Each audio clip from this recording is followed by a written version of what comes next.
prepaid rewards. Dial star 129 number sign or visit topupflow.com to activate a prepaid plan today. Come, build with us at Hostels Building and Nevis Centers. We don't just sell materials, we help you build your dreams. Whether it's a new home, a renovation, or a DIY project, we're here to make it happen. That's why we say, build with us. From foundation to finish, come to our stores where we have the best in building materials, hardware, tools, paints, expert advice, and more. Whatever you need, you can count on us. So if you're ready to get started, build with us. With Hostels Building and Nevis Centers, you're not just building a structure, you're building a future. Let us help you create something amazing. Dream with us, plan with us, grow with us, build with us. Come build with us at Hostels Building and Nevis Centers today. Build with us at Hostels.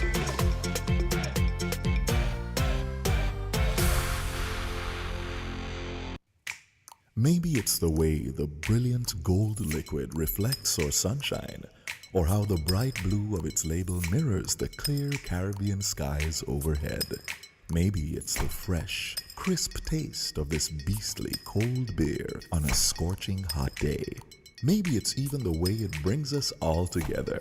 But one thing is for sure, Carib is very much a part of who we are wherever we're from in the Caribbean. Carib, it's the way we play. Drink responsibly. Welcome to Island Tea with your faves. Keep it locked in with us for your daily dose of hot tea only on Win Media 98.9.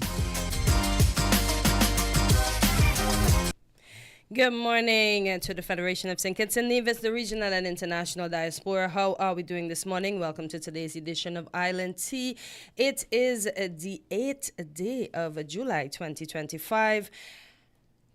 Just to remind you of today's Piano Forte concert. It's the 41st annual Piano Forte concert, and this concert will be held at the Wesley Methodist Church. That's right over there on Seaton Street, and it begins at 7:30 p.m. If you don't have tickets, $30 at the door, and remember the funds go towards the restoration and the upkeep of the church, as well as other valuable causes, as we mentioned yesterday, the food programs, people who would have lost their homes in fire, etc., etc. So go out and support the Lawrence School of Music at today's program. And just also to remind you of the 42nd St. Kitts and Nevis. It's our 42nd anniversary of independence.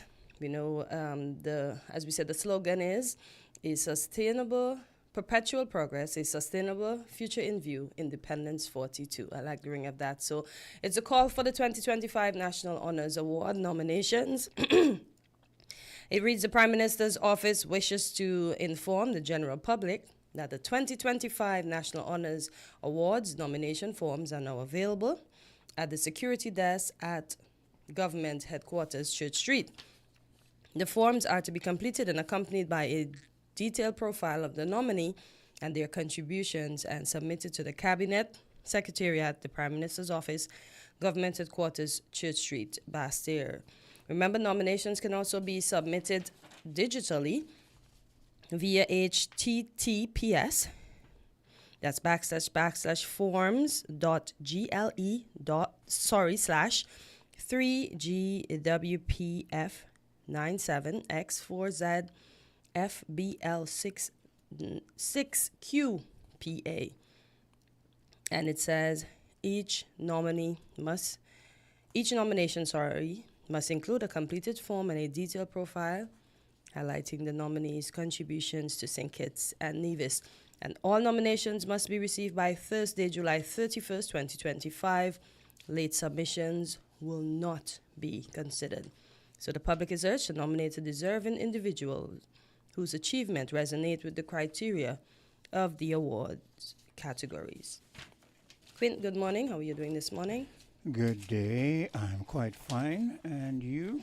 Trying to be better than yesterday. Well, I think you're looking a little better than yesterday. I'm just being mischievous here. That's okay. Just to remind you, we're being telecast on TVC Channel 40, Facebook, YouTube. You're listening to us on your FM dial, 98.9. The number's 0333 440065. That's in the UK. In the US, 1718-285-6984 or 1305-921-4619 or 466-0989. That's our local number. Mishi calling. And Mommy, good morning to all our listeners. A pleasant good morning. So anything you have to bring to the forefront? I'll let you take the floor this morning. Well, something we were discussing on Voices, well, not myself, but Socrates and his guests, and it related to marketing St. Kitts and Nevis, and there was a bit of a, like people weren't clear as to whether Nevis should be marketed on its own, St. Kitts on its own, or we should be marketed as a dual destination. I feel that, and a few individuals called in and suggested that, yes, we should be marketed as a dual destination, where an individual comes into the Federation and they have a choice whether they want to go over on Nevis, spend some time and then spend some time on St. Kitts, rather than just coming to St. Kitts and missing out on Nevis, or going to Nevis and missing out on St. Kitts. So I feel that we are a federation and we should function as such. I think so too. And even if you go to Nevis and you're coming from afar, you have to come to St. Kitts first.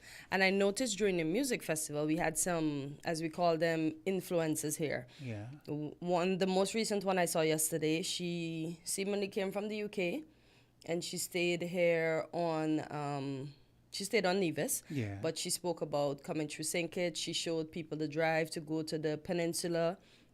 And I think she did a great job advertising St. Kitts, because she even had a picture of the tunnel and all of that. And then she stayed at the Hermitage in Nevis. Okay. Yeah, and she publicized us. Then the other one, she spent some of her time at Petition Hill, and then she spent the rest at the Park Hyatt. So I think I want to say thank you to the bloggers, on behalf of all of us, because they're doing a good job. But I would agree to market it together, because even at work sometimes I ask the tourists, so did you go across to Nevis? Yeah. Did you have a killer bee? Just to integrate everything. What did you do on St. Kitts? What food stood out to you? Like you hear people tell me, oh, I ate at Miss Patsy's or Catty's or Shiggity Shack, and just promoting it federally. I don't ever ask, what did you do on St. Kitts? I always incorporate Nevis, because we are a federation. Yeah. And they should sell it as such. And the guest yesterday, she was saying one of the things she realized is that when you came on the airport, the most of the taxi that's on the airport in St. Kitts, most of the taxi operators, they would say, welcome to St. Kitts, as opposed to welcome to the Federation of St. Kitts and Nevis. Okay. So she felt, and I agree, that all of that is part of the marketing. Yeah. From the time they land and they come, you say, welcome to the Federation of St. Kitts and Nevis. Let them know it's let them know it's two. Yeah, it's two of one. So that's right. So maybe we can get them to change the language and not just say welcome to St. Kitts. Yes. Yeah. Okay. I know my husband, he's a taxi operator, and he does it federal. Because when he's driving them to the hotel, he let them know the square mileage, he let them know about Nevis, he let them know that there's a 7-minute ferry, there's one in town, so he incorporates everything in that short 7-minute drive. Kudos I to find, him. Kudos that's the way it should be. And someone brought up a point that when the tourist ship came here, but I don't think you can put the tourist ship in the same vein, because the tourists, when they come, they only have a very brief period. So in that brief period, it's hard for them to see the sites in St. Kitts and then get over to Nevis and see the sites in Nevis if it's a one day within a certain... It can work, because some of them take the cats. Some of them already book the cat tour. So they go over, and some of them do... I think it's land and sea, or sea and land. And then once you get over on the cat, you're picked up by a safari. You go around Nevis, you get to experience the Alexander Hamilton Museum. They always point that out. You go to the bats. You may not get to go in all the intricacies, but they take you to the pertinent areas on the island. That is good to know. Because the person was saying that one of the problems that people complained was that because the ship is only there for a given period, and you had to be back on board, that sometimes people got left or people got lost or people were late or, whatever. That's why it pays to do the tour. I know everybody may not be able to afford the tour, right? Yeah. But when you go with a tour operator, the boat's not going to go and leave you, because you have the tour operator can say, okay, we had this hiccup here, we're coming, and they're going to wait on their people. But when you wander by yourself, you're not cognizant of time because you're enjoying it all, and then you rush back, you'll miss your ship. So it pays to go with a reputable tour operator, and you get what you need to do. And I can only speak on these things because I do touristy things. I do the and you're showing not only that you do touristy things, but that you are the wife of a taxi operator. You sound well informed. Listen, he's trying. He's trying to get me in the art, so I listen to him so that I too can perfect the art. So. Yeah, and I must, if I were over there, I'd pat you on the back and say, "Good job, you're coming along quite well." Thank you. Yeah, but as you rightfully said, when the taxi driver should change their rhetoric, I hope they're listening. Africa, you can pass this on. Just let them know that welcome to St. Kitts, as you said, the Federation. Let me use your language. Welcome to the Federation of St. Kitts and Nevis. You are currently on St. Kitts, and they can point out, because Nevis is right there in view. Right there. Just point it out over there. And you made the point which our Socrates guest made also. She said, you no matter, you come to St. Kitts anyway. Exactly, so if you're going to Nevis, why not just enjoy both? Yeah. And man, she loves the Federation of St. Kitts and Nevis, and she is a tour guide. These people who do things overseas and to do with travel and that, a travel agent. She's a travel agent. Yeah. But I love marketing. I love promoting the island. That's my thing. So I always make sure people have a good time. Ask them what they eat. Ask them where they go. And they have some stickers at the airport. So I point out, did you go there with Brimstone Hill or the sugar train, etc., etc. So yeah, that's a good point. I like that. Let's promote the Federation. As I said, thanks to the bloggers again.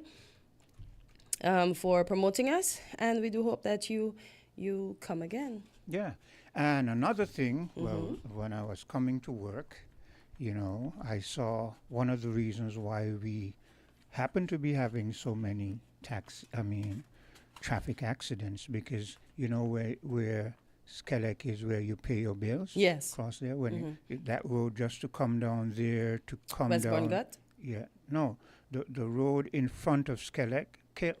Central Street?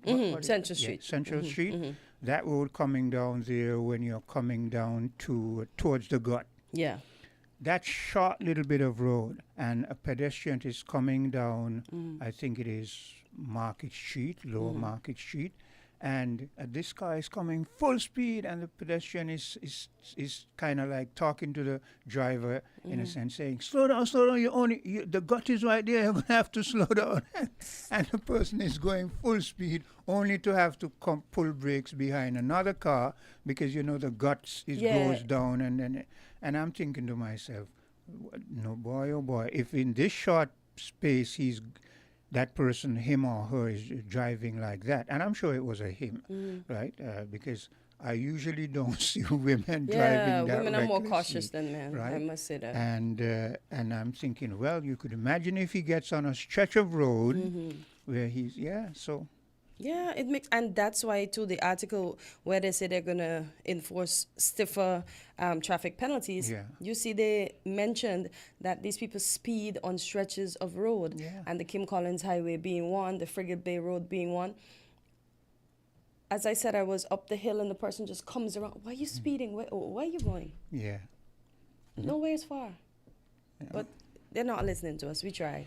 We speak about it every day. Every day. And there's a saying, better to get there than not to get there. Exactly. Better to arrive alive. Yeah, you understand. But they're not listening. And I think we have too many cars. That's all. Because I don't think a police is going to give a license to someone who he doesn't think is capable to operate safely on the road. Because we so nice when we're with the police, but once we leave the police, we get lawless. We act out of hand. Yeah. And one thing too I noticed, some people don't use their indicators, even though Or they wait until they get to the turn to put them on. yeah, because I'm a pedestrian, been walking all my life, never did learn to drive. And if I'm crossing a road or reaching a junction, I'm looking at the car that is heading towards me to see if it's going to signify that it's going to turn left or right. It's going to, if it doesn't give a left or right, then you know it's going to go straight. And then that roundabout there by the airport where the police officer says there's the most accidents there. Sometimes you see people come around on the inner part, which means that you should be going up and going up to Wellington Road? No. Or No, I'm speaking about that one not there. the one right by the airport? The one there by... Which one? When you're going up to St. Peter's, that one...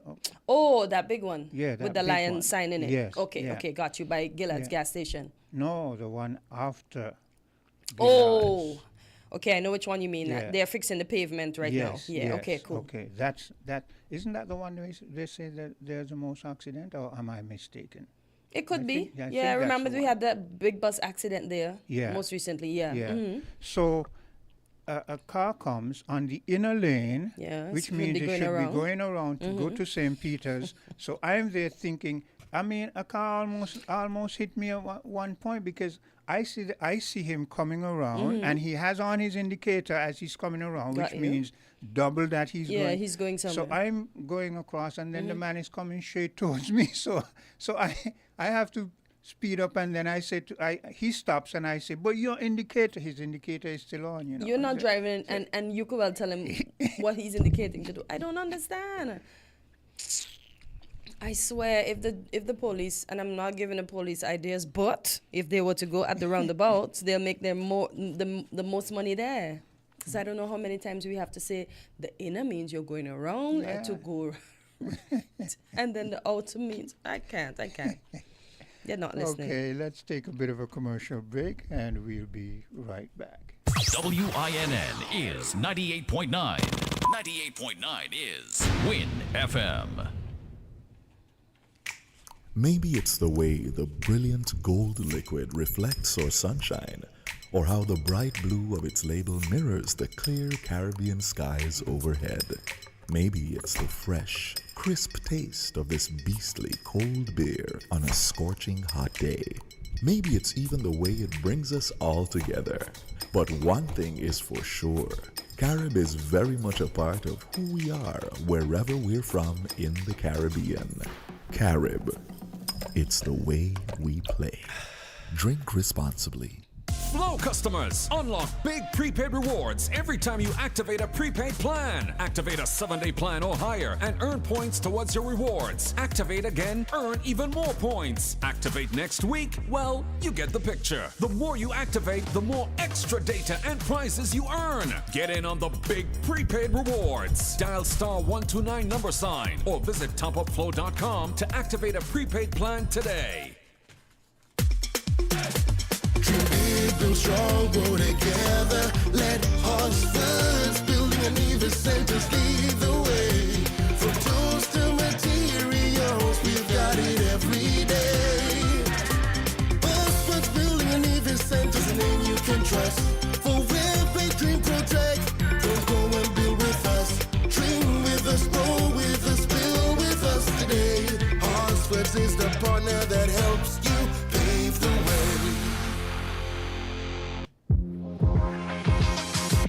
Welcome to Island Tea with your faves. Keep it locked in with us for your daily dose of hot tea, only on Win Media 98.9. And we're back on Island Tea, and I have a story here from the Gleaner. And it reads, the headline reads, U.S. visa fees to spike under Trump's big, beautiful law. And it says, Jamaicans seeking to travel to the United States on a visitor, student, or work visa will now face a steep increase in the fees charged by the American government.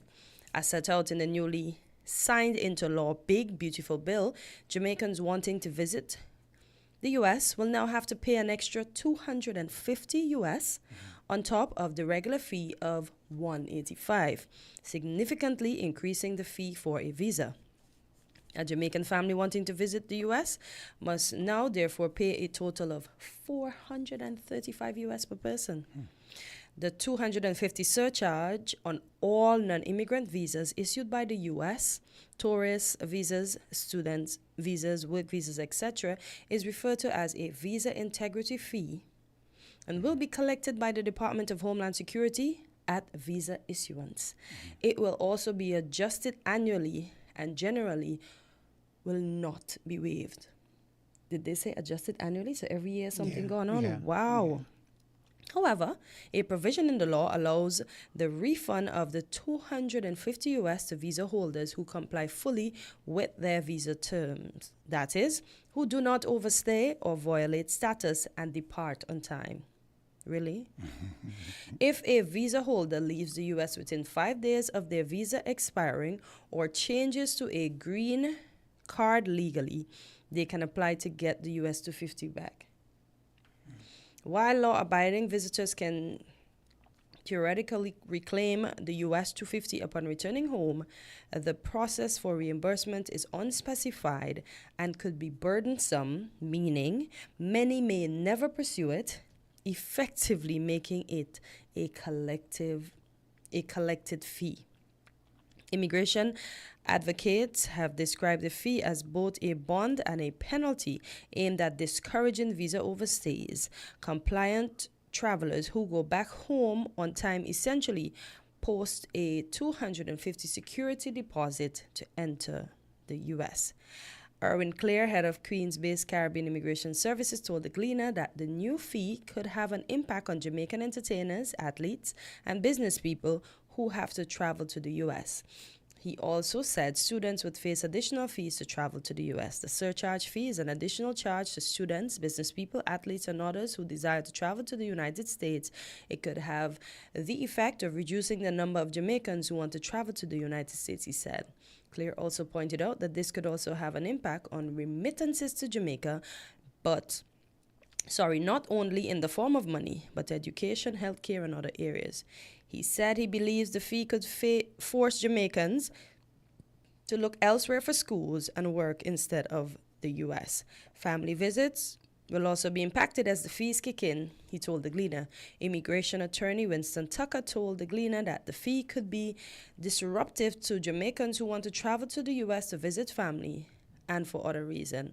It is all designed to be disruptive, he says. Tucker see the new fees as potentially reducing the number of people who want to travel to the U.S. for pleasure or as students. I'll stop there because it's pretty lengthy, but you can find it on the Gleaner.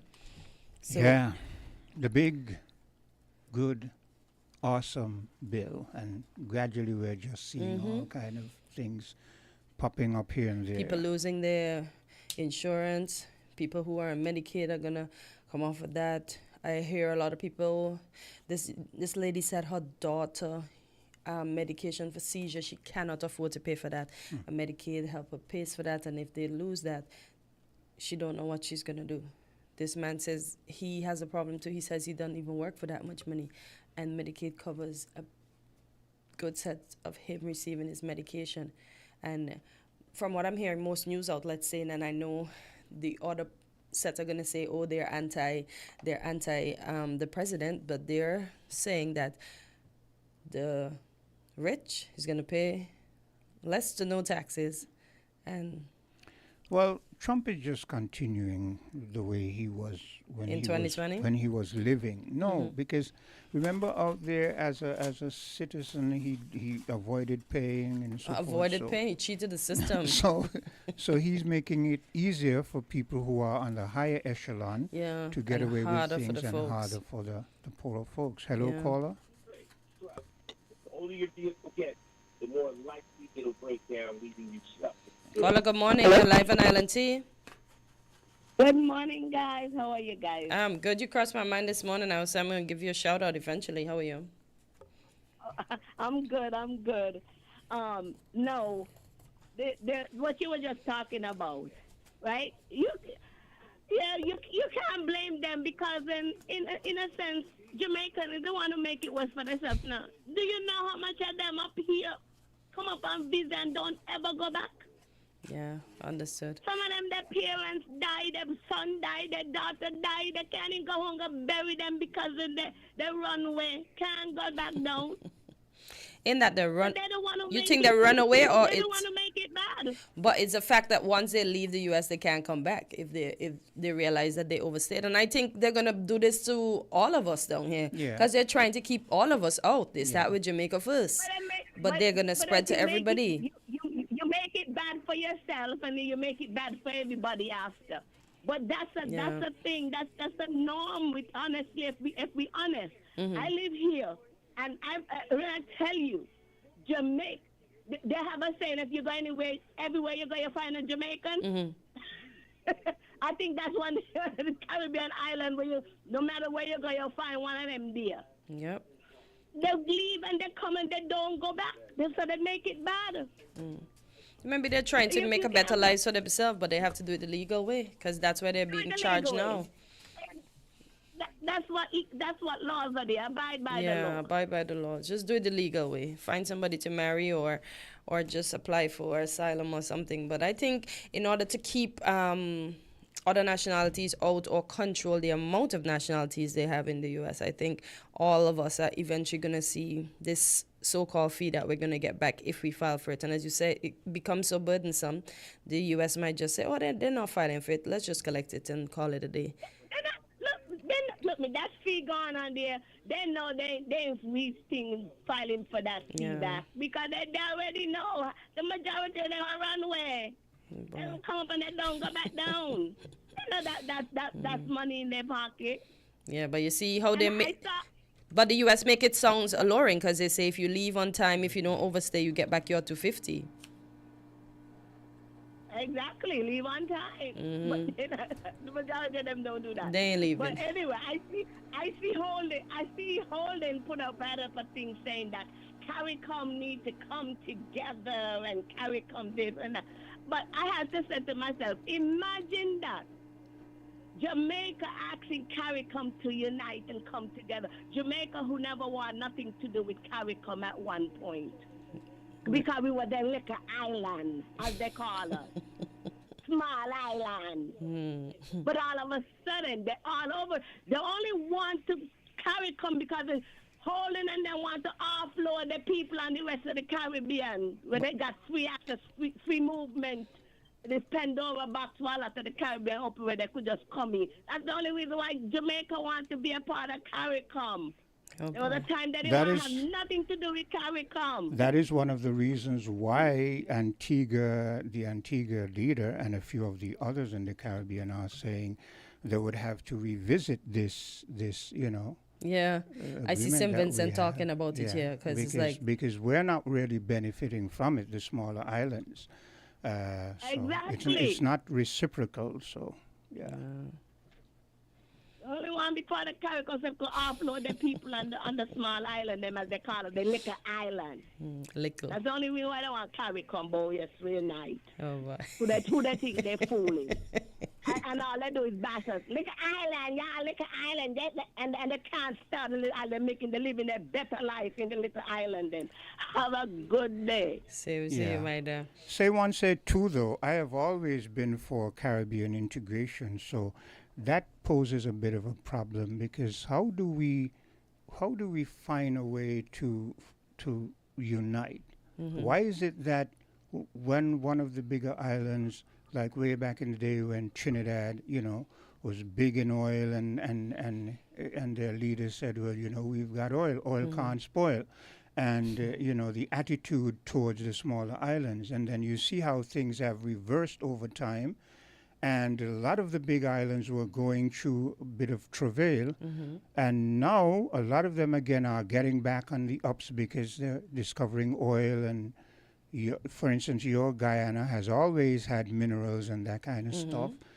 So how do we find a common ground to put aside all this thing about it's good for me today, so I don't want you. And when it's bad for me, I want everybody to embrace. And, how do we as a people, as a Caribbean people, unite and stop this segregative way of existence. Now, because, and you see that's our mentality. Anyway, I think, we're going to take a break. Make your point, and then we're going to take that break. because we act like I'm better than you and you're better than me. Oh, weekly dose, and we're going to be talking about fibroids today. So we're going to take that break, and we're going to come right back. Okay. We're different. We're 98.9. 98.9 Win FM. Flow customers, unlock big prepaid rewards every time you activate a prepaid plan. Activate a 7-day plan or higher and earn points towards your rewards. Activate again, earn even more points. Activate next week, well, you get the picture. The more you activate, the more extra data and prizes you earn. Get in on the big prepaid rewards. Dial *129 # or visit topupflow.com to activate a prepaid plan today. You ever hear Earthquake call and say, "Hello, Miss Lee, yes, it's me, Earthquake, I come in Tuesday around 10? No, sir. Earthquake does arrive unannounced, and when it come, it shake all sense and sensibility out of we. Remain calm, stay inside, and do the DCH. Drop, cover, hold on. Once the shaking starts, you know it's earthquake. Make a quick move to a safe place. Don't run to the doorway or any exit. Stairs might block up or full of people. Elevator, avoid that, because you might get in and poof, power gone, and you're stuck in that box without ear.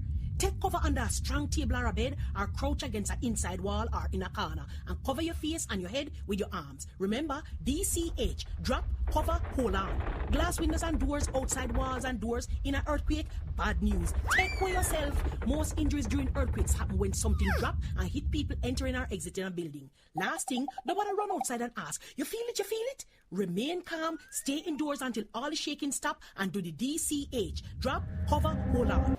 This message is sponsored by the Australian Government, AusAid, and produced by NEMA in collaboration with WinFM. Welcome to Island Tea with your faves.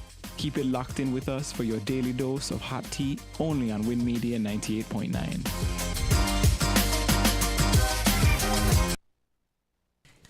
And we are back on Island Tea, and with us in studio we have the good Dr. Osborne. Welcome back. And as I mentioned before we went to the break, our topic today is fibroids, why nobody talks about it. So Doc, good morning, welcome back, and let's dive right into it. Good morning, Katensia. Good morning, everyone who are listening to us this morning. It's always a pleasure to be here on a Tuesday morning with you.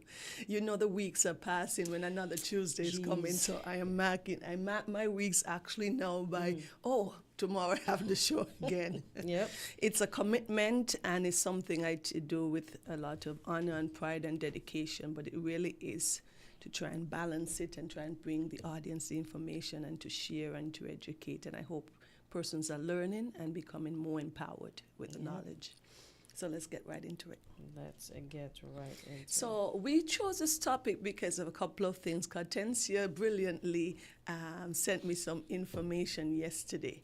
And coincidentally, sometimes the light bulb goes off, ding, ding, ding, ding, ding, because I recently had a female patient in her 30s, and she came to see me, and she was pale. She was short of breath, okay? And she said she was getting really fatigued.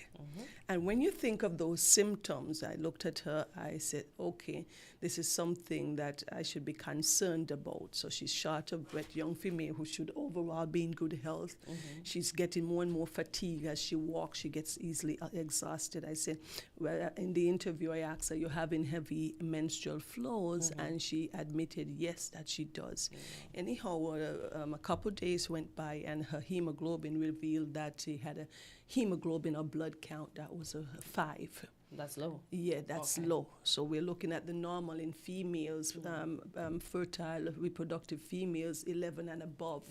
Okay, so hers was 5. That was significantly under the normal range that we want. And so we had to admit her and get her transfused up. Ultimately, she had uterine fibroids, and that was the cause of it. So that is why. She knew?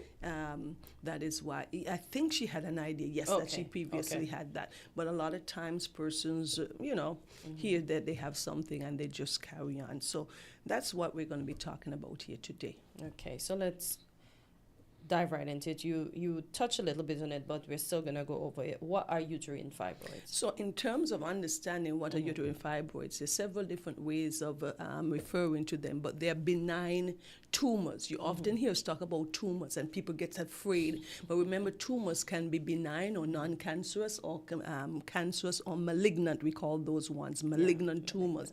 But tumors is a broad topic under which any abnormal growth developed. So it's a tumor of the muscle tissue of the uterus. The uterus is that womb or that thick organ that we need to reproduce and to house the baby, that most women, healthy women, are born with a uterus. So these fibroids, they're also called leiomyomas or myomas.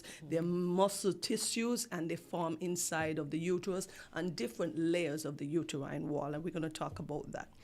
All right, and keep in mind these are benign tumors. Okay. So are there different types of uterine fibroids? Yes, so these uterine tumors, they are usually classified based on where they are located on the uterus. So the uterus have the outer wall, it has the muscle layer, you have the inner wall, that's the lining on the inside, and these tumors can be located in at different levels. So we call those ones the subserosa, that's the one on the outer lining or the surface of the uterus.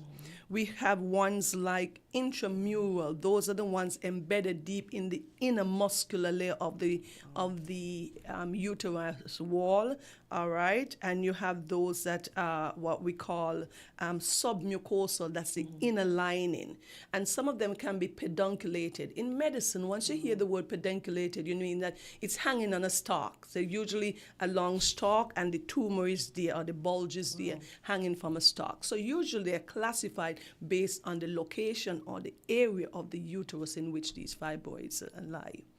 So the one that's hanging on a stalk, just to dive a little further, where would that be? It could be anywhere. It could be inside the lining or inside the uterine cavity. It could be hanging on that. It could be at the cervix, hanging from the cervix, and so falling into the vagina wall. So it can be anywhere. It could be hanging on the outer layer, hanging into the abdominal cavity.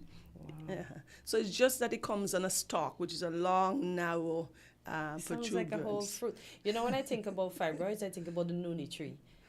That I Okay. suffer with it a little bit, so I say, okay, maybe the noonie tree is the cure for it. So sometimes I just soak my noonie and drink my noonie just to go a little off track, but that's how I think about it. So are fibroids common, Doc? Yes, fibroids are very, very common. And lots of times women go without even knowing that they have fibroids. But it is said that approximately, and it's a wide range, up to about 75 to 80% of females within their reproductive years can have fibroids, okay?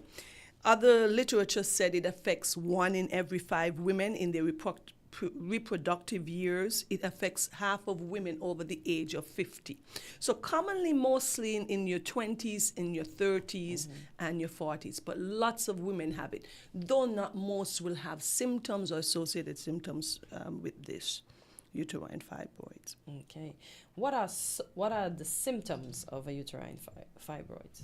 What are the symptoms? It all depends. So there's several different reasons. We are well aware that most of these fibroids, they do not cause any symptoms and do not require any treatment. So most of the times we do this watchful waiting, you just observe it. There are large fibroids that can cause some symptoms. They depend also on the location of the fibroids as well. So one of the most common and known symptom is this excessive bleeding, like heavy menstrual flow. You have your menstrual cycle and you're having lots of thick clots. You're soaking through large number of sanitary napkins throughout the day, and you have bleeding outside. Sometimes women would say, I have had 2 periods during the month. That's your normal regular cycle, and that could be that bleeding from these fibroids. You could have fullness in your lower tummy, feeling bloated, feeling the sensation of this heaviness. Persons can have pain during intimacy. Females can have pain during intimacy. Lower back pain they can have. They can feel constipated. Why? Because the rectum is right there, the uterus is right there. All of these organs are in close contact. And if you have a large fibroids, it's going to push against your bowels and could block it off, so you'll have difficulty passing your stool. It's just like when a woman gets pregnant and there are changes in her body because some of her organs are displaced. So especially if you have a large fibroids, these symptoms can be almost obstructive. You can have a lot of irritation to your bladder, having the urge to urinate very often. What happened? It's pressing against the bladder, and the bladder is unable to distend and hold the urine as it should, so you have this urgency to go.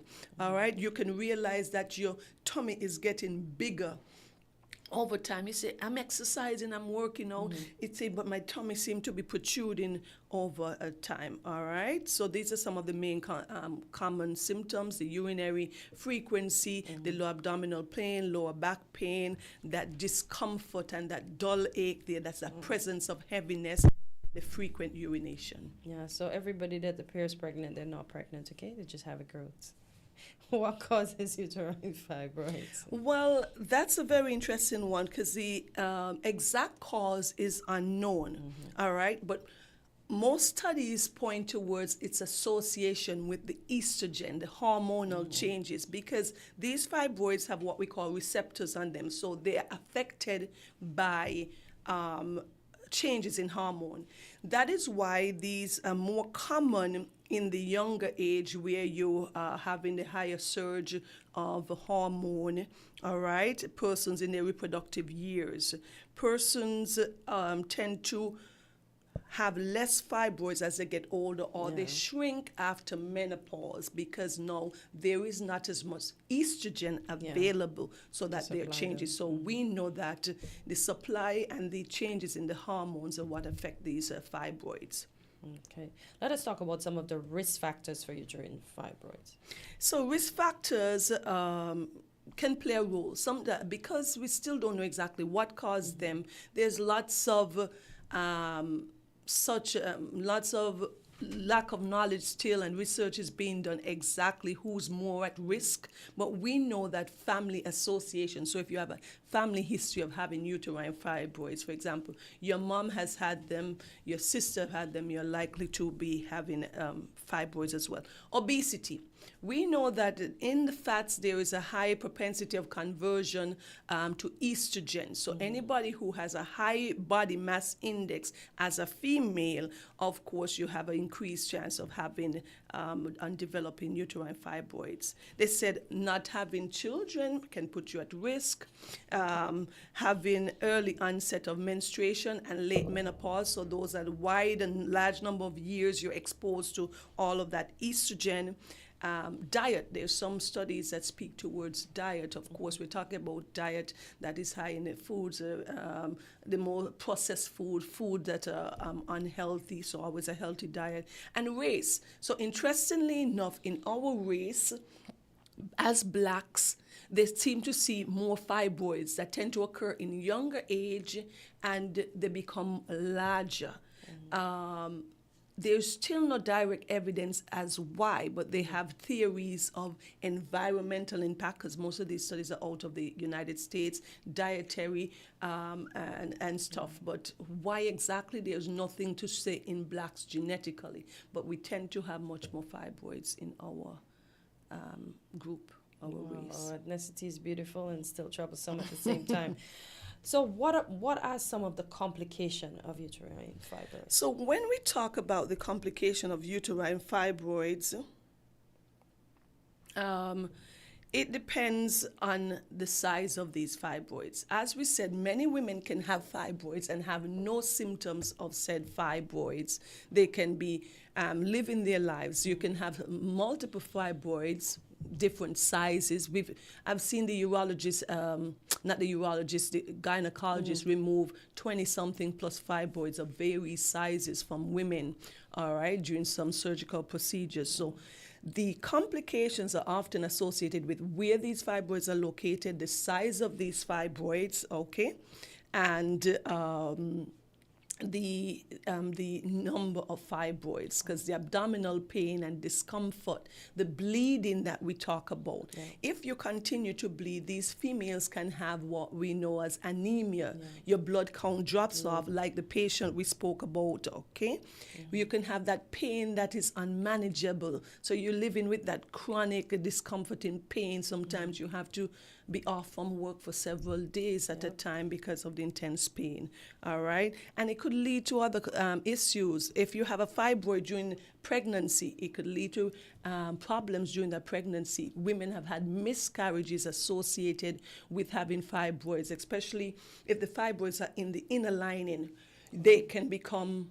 They can have the fertilization, okay, of where the egg meets the sperm and it becomes, but implantation where it needs to implant in the uterus or the womb wall become difficult, all right? Because they're there. Yes, because the fibroids are there. These persons can then have things like miscarriage. There's studies that show that there's association between infertility and having these fibroids.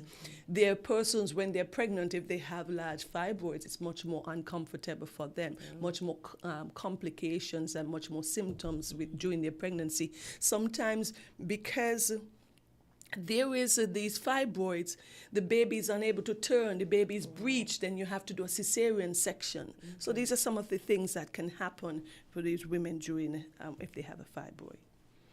Oh, wow. Well, listen, I just can't with these things. They just need to leave.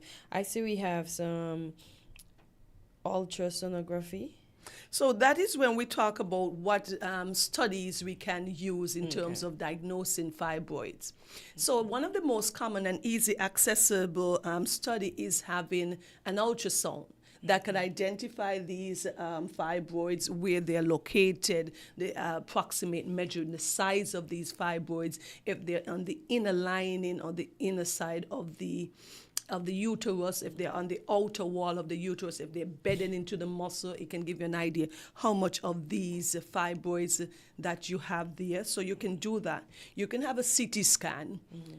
For more details, you can use an MRI as well too. There are other studies like hysteroscopy. What is that? Is using a fine tube, something like a scope, one of those scopes, and you put it inside the vagina, into the uterus, and you're looking around looking for these fibroids. And there are different images with contrast. We call one the HSG. I'm sure many women would have had these studies. And you're looking into the uterus, you could identify and have more information on what's going on the inner layers or the internal or the cavity of the uterus there. So there's lots of different studies in terms of identifying it. We have access to most of these studies, and quite commonly a simple abdominal ultrasound can identify it where these fibroids are. Okay. So what are the indications for treatment of uterine fibroids? So the indication of treatment, and we keep emphasizing that a lot of these fibroids can be asymptomatic. Oftentimes women do not have any symptoms. If you just randomly go for screening, an ultrasound for any other cause, you can identify that there is a fibroid there. So most women may not have symptoms of these fibroids. It depends on the size of the fibroids, the number of fibroids, and the location of these fibroids, and the symptoms associated with these fibroids, of course, because some of the most disheartening symptom is having that constant bleeding, heavy bleeding during your menstrual cycle and outside of your menstrual cycle. That can lead to anemia, and I've seen patients develop heart issues as a result of having these fibroids. Why?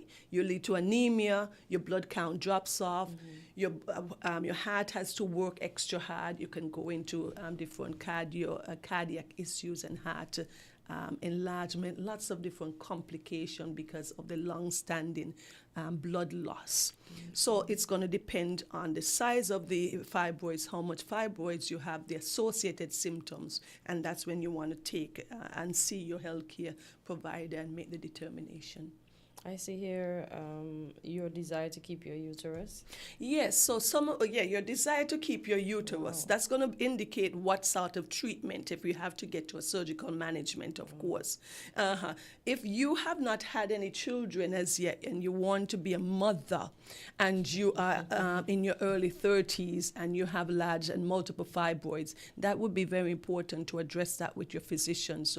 Because one of the treatments surgically is to remove the womb or remove the uterus completely. And once you do that, you're unable to reproduce on your own like that, because the uterus that housed the baby is no longer there.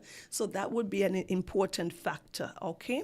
And you want to make sure, choose the best options for you based on all of these symptoms and your personal preference. So if we remove the womb, then no more of those bad boys grow?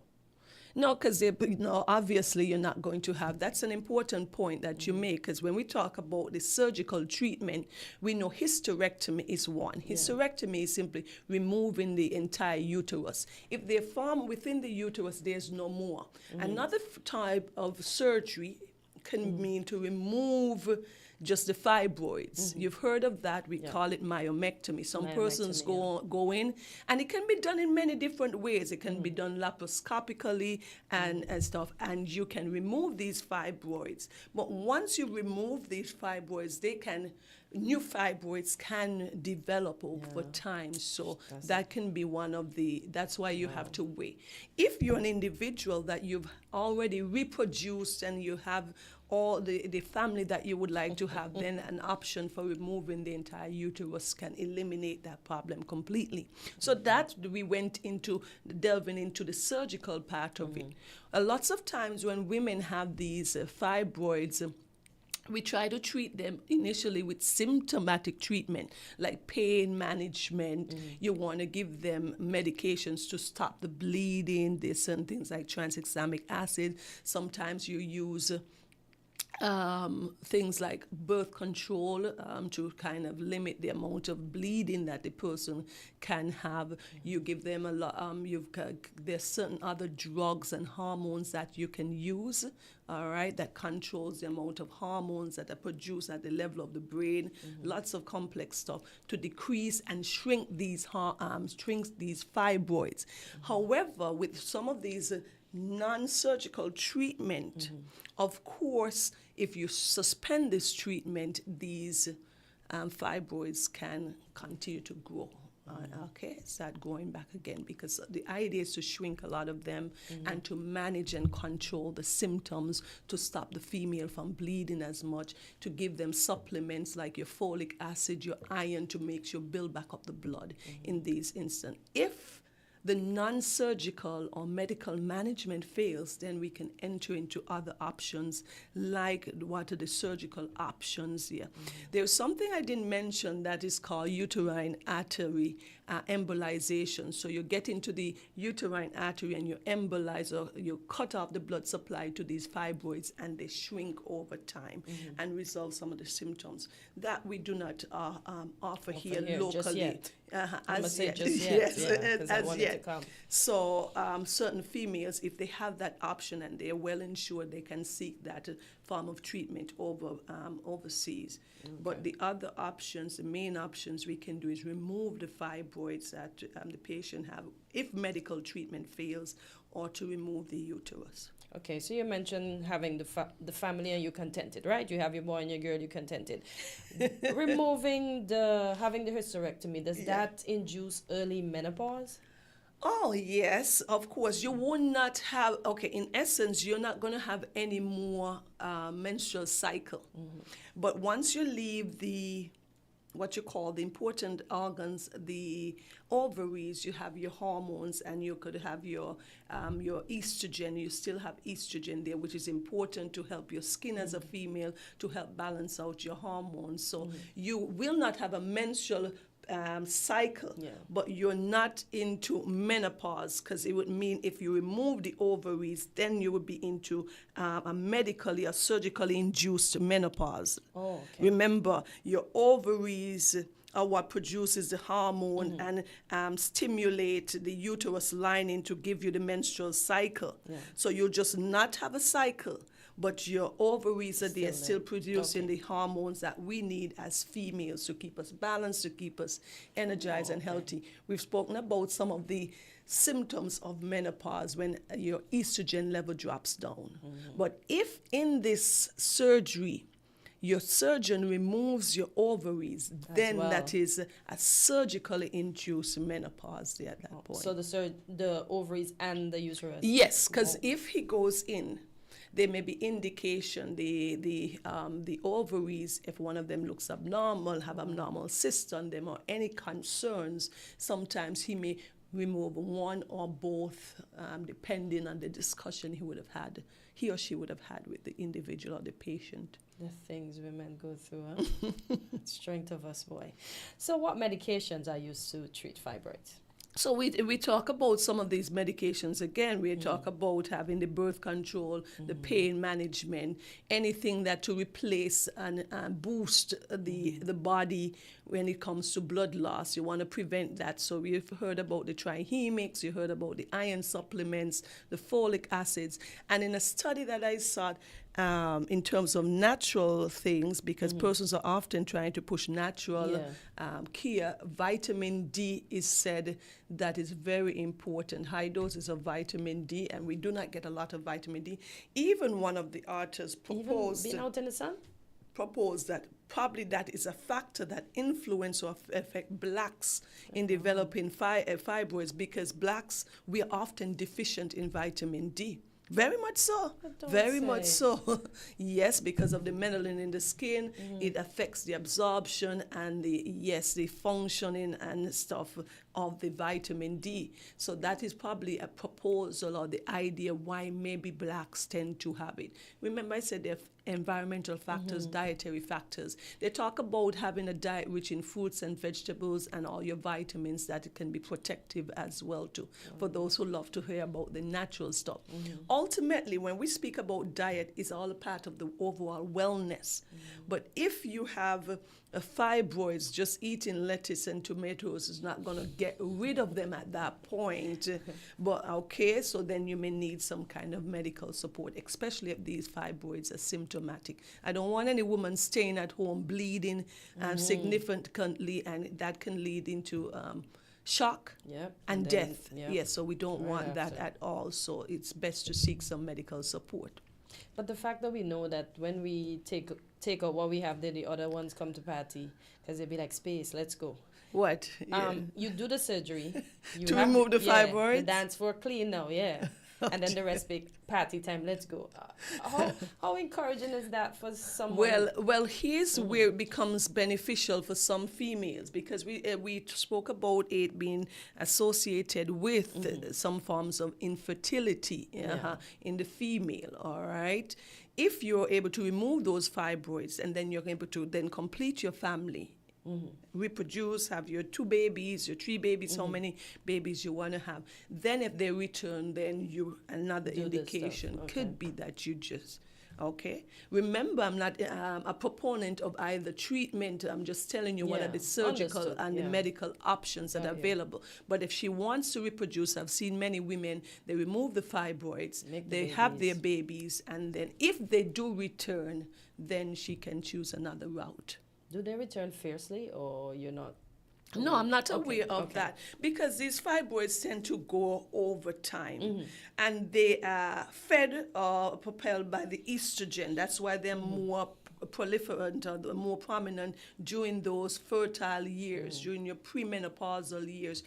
Typically, when women have fibroids, as they get older, their 50s, their 60s, and they go into menopause, these fibroids start to shrink because they're now starved. On top of these fibroids have a lot of estrogen receptors, so they feed off of the estrogen. Because closer to the period time, they get bigger, they get more uncomfortable. And then once your period's done, you don't feel them until you start Well, maybe those are the symptoms you're having as a result of just the menstrual cycle. And then your uterus is contracting. You know that the uterus does contract, and if it's contracting against a tumor that's there, it could be much more uncomfortable during that period. Yeah. Okay. Oh boy, the things we go through as women. When men do go through their stuff too, we have that the do men conversation. get fibroids? No, we're not fibroids. They have their own issues that we often talk about as well. We just get the tougher ones. Both genders, we have our burdens to bear in life. That's Boy, it. we have more, all because of what we did in the garden. All because Jesus forgive us. Anything in closing, Doc? Well, in closing, everything we speak about here is about overall wellness and getting yourself checked. So see your OBGYN, it's very important. Get your screening pap smear. It is very important. And so your examination, your pelvic examination, your physician can identify that there is fibroids, can get ultrasound, and you can be seen by your gynecologist and get the necessary treatment if that's if it's needed. So early detection of any health problem or any health issue can be addressed early so that it prevents the long-term complications. Fibroids is extremely common in our community. As I say, oftentimes women don't want to speak about it too because you're uncomfortable to talk about those issues. Sometimes you've heard of young women who just realize they have fibroids because the genes are no longer closing on them. And they say, well, I don't feel like I'm gaining weight anywhere else, but just my tummy there, and then they get it evaluated. So it's important to get your wellness check and see your physician and make sure all is well. So that's always what we aim to do, encourage persons to be their best selves and to live their best health. And just do what you have to do, and being a black woman, just stay powerful, Since we're the most effective ones, stay powerful, stay prayed up, and as the doc say, eat healthy. Exercise. Visit your physician, exercise. We're not doing enough of that. I need to see more people out on the golf course, right? I don't see you that much now. I'm there almost every day. I'm not going to go today because I finished work late, but yeah. You both play golf? No, we walk. We walk. No. We are not that professional at golf. I'm sure the two of us, once I hit the ball, it's not going to move far enough. We walk. We use the golf course for another benefit. Yeah, so I use the hill and the golf course. I normally do the hill and then go on the golf course. Yeah. And I just got myself,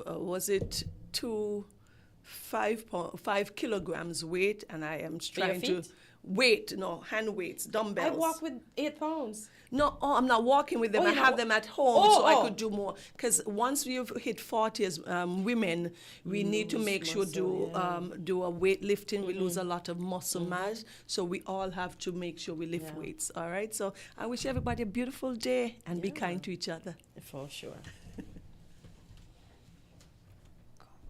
We're different. We're 98.9. 98.9. Win FM. Here are your Horsford's Value Mart IGA specials. Running June 12th to June 25th. Now, our Value Club Blue Tag specials. Bird's Eye Steamed Fresh Vegetables, just $5.99. Stonebridge Ice Cream, $17.99. Culinary Circle Pizza, just $29.99. Suavitel Fabric Conditioner, $17.39. Arm & Hammer Liquid Detergent, $39.99. OxyClean Stain Remover, very useful, just $32.99. And now, our very low weekly Value Deals. Pillsbury Cake Mix, $6.99. Old Orchard Apple Juice and 100% Apple Juice, $9.99. Post Honey Bunches of Oat Cereals, $13.99. Irish Spring Bar Soap, $11.99. Arm & Hammer deodorant, $8.99. Palmolive Liquid Dish Detergent, $11.99. Shop smart, shop value mart. Tell them in Spanish. Sea listo y haga sus compras aquí en Value Mart. Everything you want, everything you need, got the taste you love, anywhere that you may be, is the Caribbean flavor. Shirley biscuits make me happy. Shirley got it all about the flavor. Shirley never let me down. When I lime it at the beach on the town, Shirley biscuits always feel like home. Everything you want, everything you need, got the taste you love, anywhere that you may be, is the Caribbean flavor. Shirley biscuits make me happy. Shirley, the Caribbean's favorite biscuit. Flow customers, unlock big prepaid rewards every time you activate a prepaid plan. Activate a 7-day plan or higher and earn points towards your rewards. Activate again, earn even more points. Activate next week, well, you get the picture. The more you activate, the more extra data and prizes you earn. Get in on the big prepaid rewards. Dial *129 or visit topupflow.com to activate a prepaid plan today. Welcome to Island Tea with your faves. Keep it locked in with us for your daily dose of hot tea, only on Win Media 98.9. And we are back on Island Tea. Quint, you want to take this piece from me? Take, you mean give you a breather? No, not give me a breather, but do you have anything you want to add? I was listening attentively to, and I was thinking, just like you said it on a number of occasions, the things women go through. Yeah. Man, I tell you, it's plenty, huh? And that's why I said, growing up, you see people have protruding bellies, and you just think, oh, maybe they're pregnant, maybe they just put on some weight, maybe they're just lazy, they don't want to exercise. But as I grew older, I know my mom had fibroids, and she had an operation to take them out. And so I'm aware of her going through that. And when I see the things, especially the things that I know women go through during pregnancy, and the uncomfortable feeling and that kind of stuff, and it just makes me appreciate women more, you know, with the look. And I'm glad the Creator made me a man.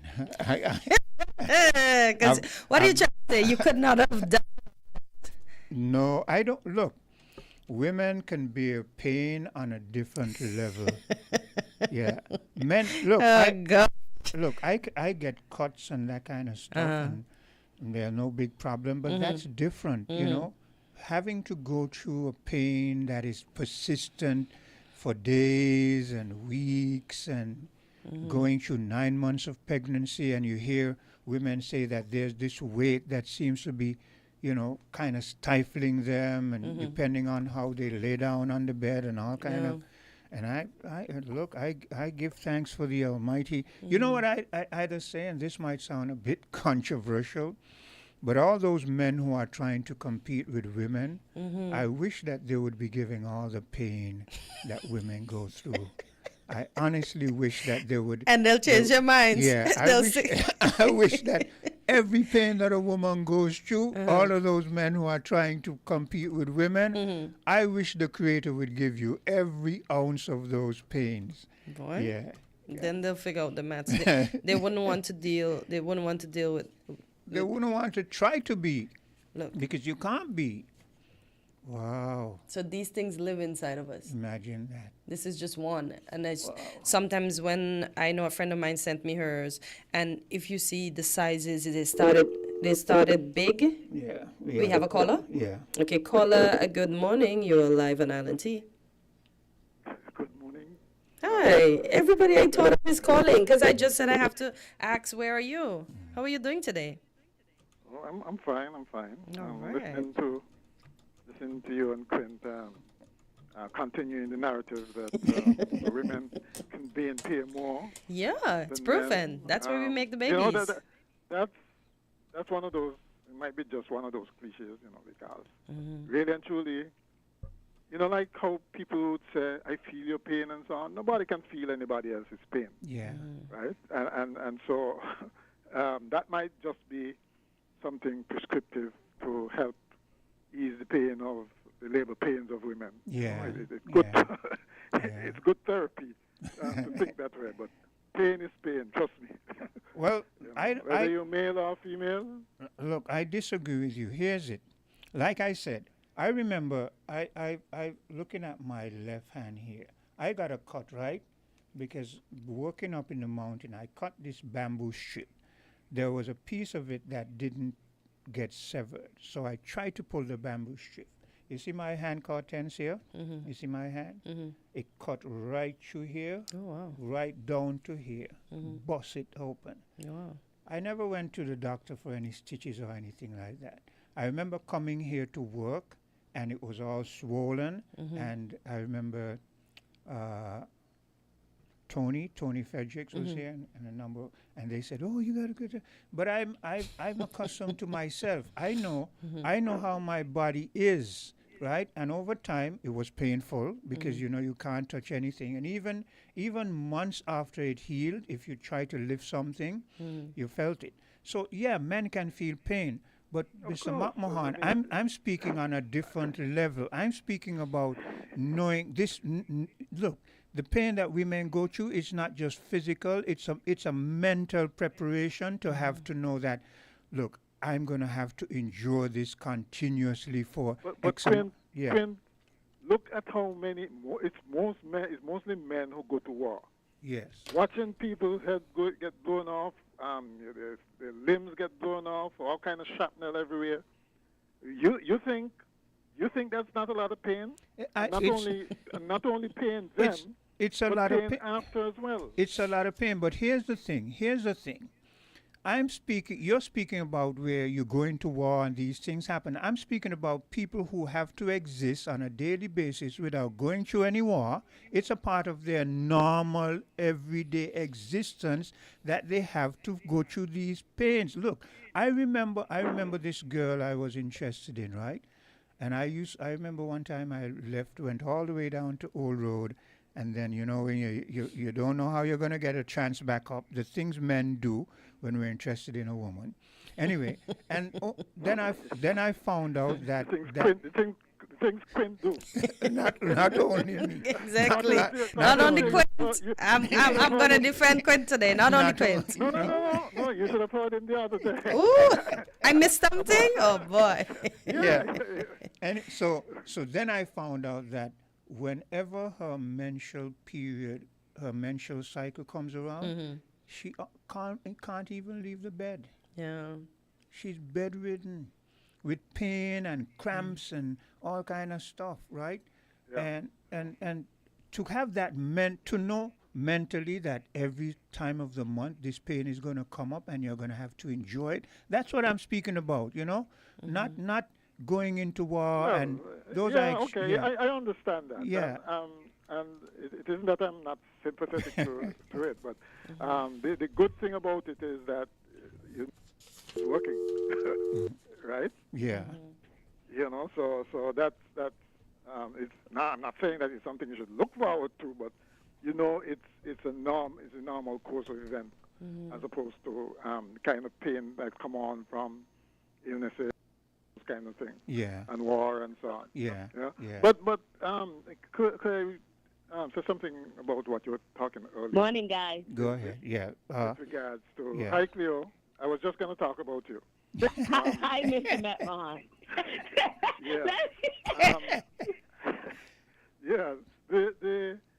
I think it's high time that we get over what Jamaica did to the Federation. Right? I mean, it's like we too. Yeah. We have it in our craw up to now, and that stops the advancement. Everybody knows. Mr. McMahon, you want us to get over that? They haven't get over when they keep saying Willica Island. Well, they don't get over that. Have they gotten over calling us Willica Island? We still to them Willica Island. They're nobodies. They don't say nobody. It's a little island. I mean, a little island. I think Cleo, I feel that a lot of them have rethought that sort of a concept, because a lot of them are here now. A lot of them are here living among us, and if you hear the things they say in terms of how they say, look, we had a different concept of until we got here, and then we realized that you're a smaller version of us, When they're going to hike into the mountains, they can tell you of some of their growing up and their Blue Mountain experiences and so forth. And so some of them have gone through, a different way of thinking. And not only that, I remember when we used to have meetings among our colleagues in the educational fraternity. And they were all when they had meetings here, they were all from the larger islands. Delegates were all complimentary about the island. Yeah. Okay? I think it stems from the fact that maybe a lot of Jamaicans, they may go elsewhere, but they don't travel to these islands, right? But when they do come, they're impressed and they're complimentary. Yeah. So I'm saying that you asked, how do we get to a point of unity? The integration, the integration that we keep talking about, okay? And I think more travel will do it. If you were to solve the regional travel, I agree. Where, everybody can just jump on a plane, like it used to be once ago, and go to a different island for a short time, or go camping or something if you're in school or something like that. That those kind of insularities would gradually disappear. Like, for There's instance, no reason why we should be having this conversation in 2025 when we see how the world is going. Like, for and instance, we know that unity is strength. Like, for instance, Cleo, I'm sure that living in the United States of America now, you have a different concept of the United States as opposed to when you were down here and you heard America, the big evil, all the only bad things about the United States. But now you're there and you can see that it has its good and it has its bad. Well, you see, for me, I grew up here in America. Okay. So I was only spent a short time in St. Kitts. So I came here when I was small. So it's like I'm accustomed to here. I can adapt. Even though I come here small, I remember where I came from. Okay. So going back home to me was like, I could remember like the first time when I went back home. And then when I left my mom's, I didn't leave her with flush toilets. I didn't leave her with none of that. So in my mind, I wasn't going back home looking for none of that. Because I know what I left. Yeah. So I could adapt. I could have fit back in. I didn't let growing up here get to my head. You know, some people that come out and when they go home, say, "What's that? What's that?" No, I remember everything. So Cleo, that fits into what Mr. Mahan is saying. Once you get in a position where you can have the experience, then it changes things. And speaking of Jamaicans here, I got a Jamaican right next to me. So as a Jamaican here, how do you feel coming from Jamaica? Because I know we've spoken and you've spoken on numerous occasions about the similarities and the memories of here and there. So give the people an idea of how you feel here as opposed to back home in Jamaica. Well, for me personally, coming to St. Kitts from Jamaica in the late 90s, St. Kitts was more relaxed, and, easygoing. It's still a little bit like that, but over the years, St. Kitts have developed and semi-fast paced, something like where I grew up in Jamaica, and I must say, I'm glad that I, was able to migrate to St. Kitts based on my mom. It gives me the opportunity to slow down a little bit, find myself and, become the person I am today. So I'm grateful for St. Kitts itself and the people and my friends and even you. I've met you like a few months ago and you have inspired me and, nurtured me in places that I've been searching for certain things. So St. Kitts is a blessed place for me and this is my home, although I just say I'm a Jam Kitts, but... So when you say, I'm going to ask you, so when you say it has caused you to slow down, I'm getting the picture that in Jamaica, you're in survival mode, the hectics, and you might be subjected to having to go out there to do things to survive, but So when I say slow down, Jamaica is a place where that everybody's trying to become somebody, I mean, you have a few lazy Jamaican, but most Jamaican, I hear them say they are hustlers. So it's like you have to make yourself proud. You got to make your community proud. You got to make your family proud, and at the same time, you got to try to balance the straight and narrow because Jamaica is a very rugged place, and you can get easily influenced by certain things. But St. Kitts have toned that down for me to find, who I am today. And there's nothing I can, ever say that, maybe if I was in Jamaica, it would be better or worse. So I'm going to always, call here my home because it allows me to find who I am today. I have a question. How come you haven't longed for the big life, which is Canada, the US, England? How come you have decided to like settle and make St. Kitts home? I don't know if most people know about Jamaica, and especially the boys. So when it comes to mommy, anywhere mommy go, it's all about mommy. So mommy was the first one that came here, and then she filed for me. And my mama, I don't care. My mama's boy. Anywhere me go, mama is going to be there. Oh, okay. Anywhere mama go, I'm going to be there. So mama is here. When the house built, it's going to be a two-story. Me and my own quarters. She have her own quarters. So, and my other half now know that. Some people can talk about you need to move out your mother's house and stuff there. And let me say that at one point I was thinking about that. But when I look at it now, my mom paying rent, I'm going to move out my mother's house to go pay rent, to go pay bills. When you can help her. When me and my mom could live together, help with the bills them and help, And we was able to afford to purchase a piece of land here as well. So, that's something I will try to encourage people. Stay under your parents' roof as long as possible, but make sure that you contribute, to the old soul as you get older and you start to work for yourself. And then, if you feel like to move off, after that is up to you. But don't ready to go move out to your mother's house just because your father's house because you want your own way and stuff like that. You're going to burden yourself and you're going to put more burden on the economy as well. Oh, I like that goes against the conventional wisdom, though. But that's our Caribbean people on a whole. We normally stay home. Well, not quite. What I noticed, actually, at one point I lived in Barbados, and there were two things I noticed there that is relevant to our conversation. One, they were very much, I wouldn't go as far as to say anti-Guyanese, but they used to react to Guyanese and intentions in particular, somewhat like how the U.S. is looking at immigration. Okay? And now you can see that the tables have kind of turned. And that is one of the things that I'm saying we should always be cognizant of. The fact that, you can be up one time and down the other time. Now Ghana seems to be the one that is, has this huge growth rate and so on. That's one of the things. The other thing was, around the time that I was down there, the big thing was for once you get a job, once you leave school and got a job, the next big thing you're going to look out for is an apartment. Not even so much a car, an apartment to like be on your own. Very early on, I noticed that. Okay, and so that's why I say and I think that probably filtered through to other areas in the Caribbean. Maybe it did, maybe it didn't. But there is always that thing about launching off on your own if you could.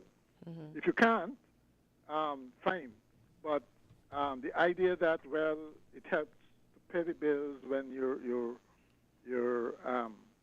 when you're stay with your parents is I don't think one of the main reasons why people would do that.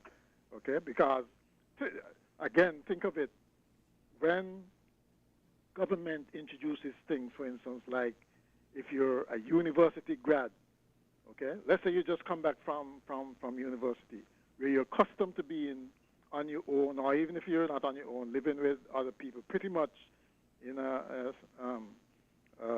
pretty much on your own.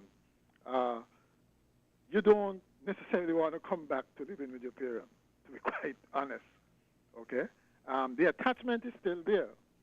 And to be quite honest, I was a victim of that in the sense that I remember coming back from university and getting an apartment. And I still find myself going back home by my parents to eat, for instance. I was mostly home. So there's that connection that I agree with your parents, with your people you've grown up with, that pulls you, that attracts you there. But at the same time, well, you know that at some point you got to be independent. At some time you have to launch off on your own, and cut cut the strings. So yeah, it's a double-edged sword. But Cleo, I want to bring back Cleo in because Cleo was saying it's kind of look, that's the way. In the old days, that's the way it was. You grew up, you stayed home until you could, because it helped you to build a sort of financial base. And parents back then also added on so that you could have a part where you didn't have to go out there and pay rent. And it also morphed into when you became a parent. Even if you got an apartment or you would bring your children back home to your mother and your father, and they did the raising. That was part of the family that raised the child. Family dynamic. I mean, my last son is 25 and he still live home. He live in the basement. As a matter of fact, my granddaughter does bother him. Say, Ziquan, it like you're gonna be here till you're 35. So she running him. Yeah, you see, so it feel like she feel like she want to go down in the basement. Oh, she wants the space. She keep telling me he's gonna be here till he's 35. It's like she's telling him it's time for him to move on. Oh boy! But I would never kick him out to go where. Exactly. I don't want me and my husband alone gonna be in a 5-bedroom house doing what? One, 2, 3, 4, 6-bedroom house doing what? It's all about economics. I want to say something. Just imagine if my mom was paying mortgage and still paying mortgage, and then I move up my mom's house to go pay rent. You know, my mom passed away. I'm paying rent. You understand? She's way behind on the mortgage because after a while she's probably not going to be able to work. So when I speak, sometimes maybe I have to explain myself the reason why I said I'm a mama's boy. I am trying my best to ensure that I acquire enough financial backing by helping my mom while I'm doing a little saving. Your mom is still alive? Yeah, she's still alive. So I'm just saying, just imagine you moving out of your parents' house that is paying mortgage. Something happened to them, you paying rent, and then the bank come in and foreclose the house. We have to start think financially in order for us to be a stable economy. We have to. Ain't nothing you wrong paying with rent, that, but mom paying mortgage, you paying light bill, mom paying light bill, you paying rent, right? internet, and vice versa. When you look at that, what happened when something happened to you or something happened to your mom? And one thing, me now move up my mother house to go run back in when hardship hit me, So I rather stay home, help my mom with what I can help, save what I can save, and then if I decide to build my own, I'm gonna build my own. But mom, there's a space for you as well. Okay, now to the Jamaican guy there, right? Nothing is wrong with that, you being with your mom. But I'm going to tell you something that being around Jamaican here in America that I have observed from them. Like you say, you're a mama's boy. And even my husband had to talk to one of his very best friend about something he used to do. He would take care of his mother's rent and leave his household so his wife is struggling while he's taking care of his mother. And my husband had to remind him, your wife come first, your household come first. And that's something I realize with a lot of Jamaican men that I'm around. It's like they would prefer send everything back to Jamaica to their mother if their mother is down there and the wife here struggling. Why is that? Well, for me, I changed my narrative of life. My wife, I'm not married yet, planning to get married, but we have to live a balanced life. It have to be where that if I'm falling short, my wife have to come up.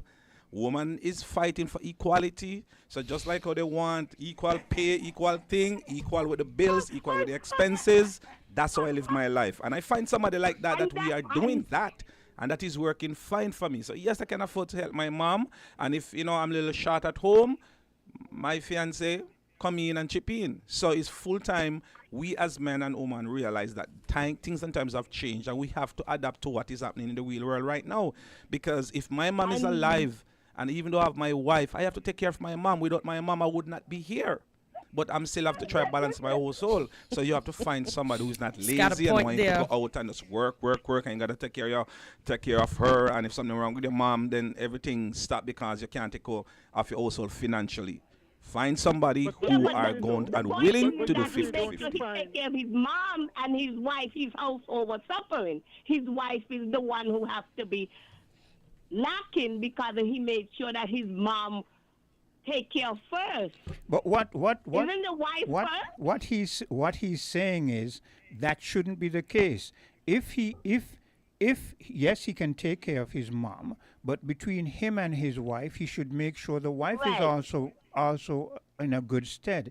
And if at any point one or the other falters, one or the other, him or his wife, buttress the other.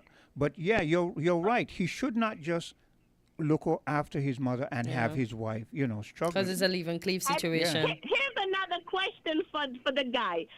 Another thing that I observe, and even with some of the church brothers, they have this thing.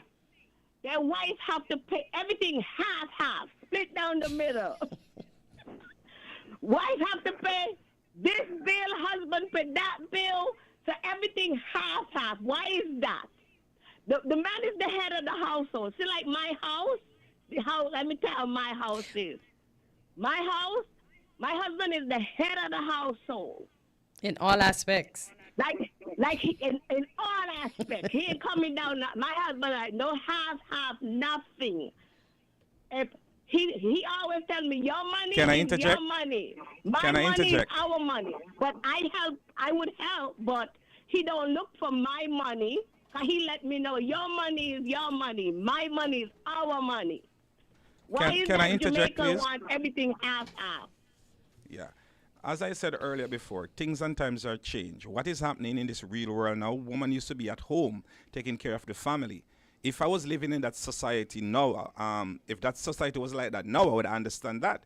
But if you're going out and working a 9 to 5, and I'm going out and working 9 to 5, you're telling me I am supposed to pay for everything for you. And if, God forbid, the relationship goes south if we are married, you get half of my thing and maybe all of my thing if I messed up. You get what I'm saying? I'm living in a real world. I'm not trying to manipulate nothing. I'm living based on what I see, what I feel, and what works for me to comfortable. I'm not going to pick up a girl who I have to do 100% things for, and if I drop sick, she gone with somebody else are not going to take care of me. We have to be realistic. Gone are the days when women are just home washing, cooking, and cleaning and taking care of the household. Things have changed. We gonna work now.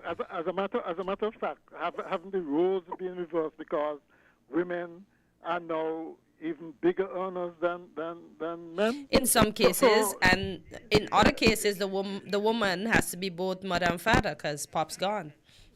Yeah, but Cleo, in any event, you're married. It's a matter of for better or worse. I mean, you made vows, so you shouldn't object to things going straight down the middle.